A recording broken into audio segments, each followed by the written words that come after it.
Well, jumping over to this letter that Tim Geithner wrote to Harry Reid on January 6th, in which he tells Harry Reid that they need to start thinking about raising the debt ceiling to about $15.5 trillion, because we're now very fast approaching the debt ceiling, which is around around $14.28 trillion. What do you make of this situation as it relates to our insurmountable debt? Geithner saying if they don't raise the debt ceiling, the system will collapse.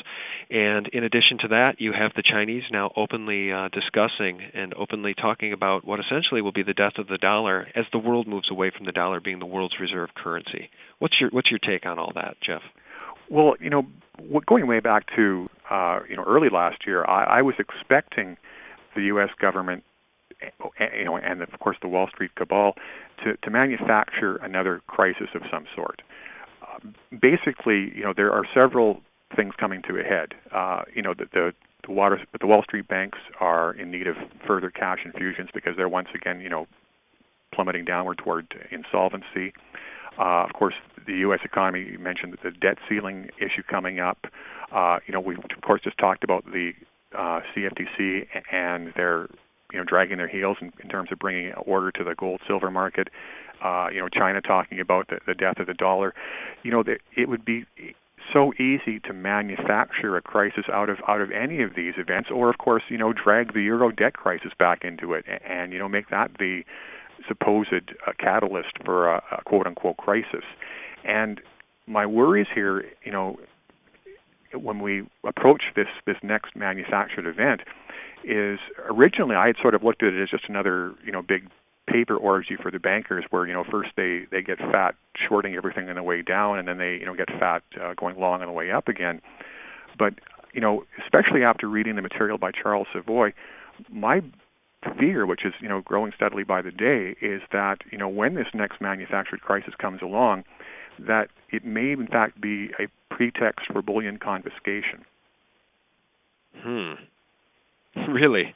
And you see, that's, of course, what has definitely given me a lot of pause for thought recently, because, if in fact bullion confiscation is the end game all along, then that, of course, puts a totally different complexion on where we're heading, with the CFTC and the, disintegration of silver inventories and the issue of default.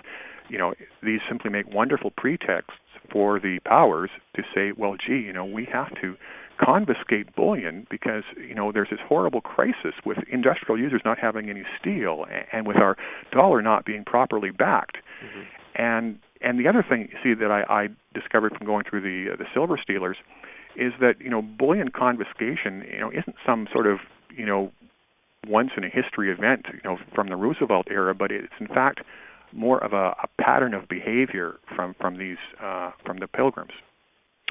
That's interesting. Here's my take, and you tell me what you think. So, Nathan Leal and Steve Quayle and many others are now reporting that they have contacts, high-level contacts, that have shared with them this information that what ultimately is going on behind the scenes is the world powers, the G20, those in charge, those running the powers that be, those running the show, are actively working on a new one world currency. It's been called the Bancor, and it could roll out, again, into the realm of conspiracy to the degree that, who knows what these what-ifs are. But we know that the dollar is dying. We know that the euro is in trouble. We know that Portugal, Spain, Greece, Ireland, Iceland, the list goes on. We know that California, Illinois, all on the brink of bankruptcy. So this major catastrophe, this orchestrated collapse, this orchestrated event that you're referring to, may be real in that the system cannot take any more debt. And so behind the scenes, what might be coming together is a one-world currency that after they collapse the system, they could pose as our saviors and say, now we're here to rescue you. Here's how we're going to fix the situation. And as Jim Rickards has said, he thinks that there is room for that new currency to be partially gold-backed. And some members of the Federal Reserve across the country have come out and said that they think there's room for a gold-backed currency. Are they setting us up for a one-world currency backed by gold? And if that's the case, maybe they won't care so much about the less than 1% of the world's population that has some gold and silver, because at that point, they will own all of the monopoly money. They will own the whole new system. Well, there's so many dimensions to this. On the one hand, I have no doubt that the bankers would love to roll out, a new fiat currency and get the masses to accept it and treat it as if it was money. However, the big question, given where we've been going with, the current batch of worthless fiat currencies, and given that, you're hearing increasing public skepticism about, whether these currencies are in fact worth anything at all, my first question would be, could they ever get enough general acceptance from the people to make this new form of paper functional? Because, of course, that's, all fiat currencies are nothing but confidence schemes. If the scheme loses the confidence of the general public, the fiat currency is worthless. You're right. I think, though, if we look around, is it Tunisia? Is that where there are riots happening over food? It was Tunisia, yeah. Yeah, as you know, Jeff, the way to get to the people is through their bellies. And I think that if they can make us all hungry enough and desperate enough, they could pretty much roll out a Mickey Mouse bill and say this is the new currency. And as long as it allows you to go to your local grocery store and buy some bread and eggs, people might be on board. It's what Lindsey Williams has been saying. They will make you so poor you will not be able to fight back. And your only protection is gold and silver. I find that a very persuasive argument. And, in fact, I would find it much more persuasive still if they were to do this after confiscating our gold and silver. Well, yeah, it's a good point. It's a very good point. And so you see, this would lead me to take an alternative vision of the scenario you presented, in that if they do roll out this other paper currency, rather than make it a valid form of money by backing it with gold and or silver, that rather they would try to sterilize the world of all precious metals through another major confiscation event. And, in the case of silver, they could say, we need it all for industrial use. I don't know quite what argument they would use as to why they couldn't use gold to back the system. But, obviously we're quite familiar with the ability of these people to, invent reasons for what they do.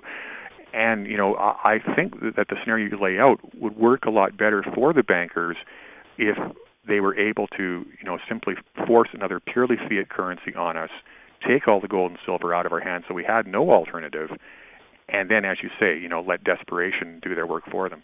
Okay, and before we wrap up, Jeff, Lindsey Williams is suggesting, based on the action in the comics and based on what his contacts have been sharing with him, he said in his words, quote, "I wouldn't be surprised to see silver at $50 by the end of February."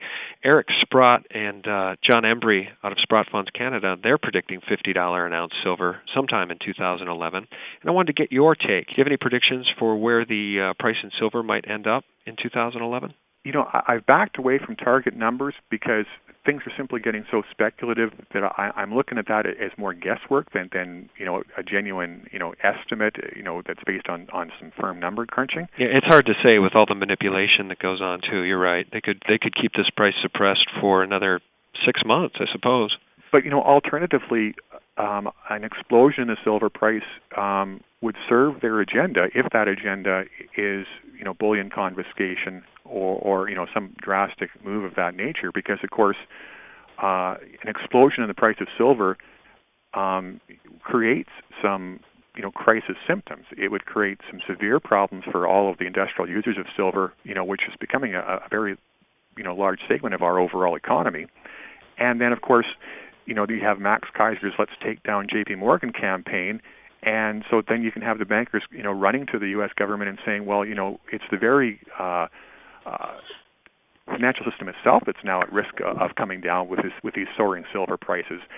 And so, I get a little bit worried that, the bullish enthusiasm can in fact be another thing that can be used against us to, fuel these arguments that, silver prices are too high, the speculators are the cause of all the problems, and, we must confiscate the silver to restore order to these markets. So, Jeff, now we can talk about the possibility of confiscation, but let's end on a positive note, because if we know that the death of the dollar is within sight, and we know that the euro certainly has more than its share of troubles as well, what at the end of the day can the common man do to try to find some measure of protection? Well, what we suggest on our site is, to diversify within the precious metal sector. Don't just hold silver, even if you're a total silver bull. Hold silver and gold. And don't just hold bullion. Also hold shares in the miners. If this nightmare of bullion confiscation ever became a reality, the one thing we can be sure of is that they're not going to be confiscating our shares of the gold and silver miners. There's no scenario where that becomes a rational strategy. And so, if there should ever be a scenario of confiscation, it would be ripped out of our hands. We would no longer have this asset, assuming that they could get their hands on it. But B, it would likely be extremely bullish for the mining sector, because that would then be the only access that the common person would have to investing in this sector. And so, my positive advice is to diversify within the sector, hold bullion, hold the miners too, and, spread out your bets so that hopefully you can avoid, disaster if one of these nightmare scenarios comes to pass. All right. Well, thanks for that, Jeff. It's always a pleasure to talk with you. We love your perspective, and we look forward to reading more of your great articles at bullionbullscanada.com. So thanks so much for joining us. Thanks again, Sean. All right. We'll talk again soon. You bet. Bye-bye. Goodbye. And I invite all of you to check out bullionbullscanada.com. The link is below. Thanks for watching.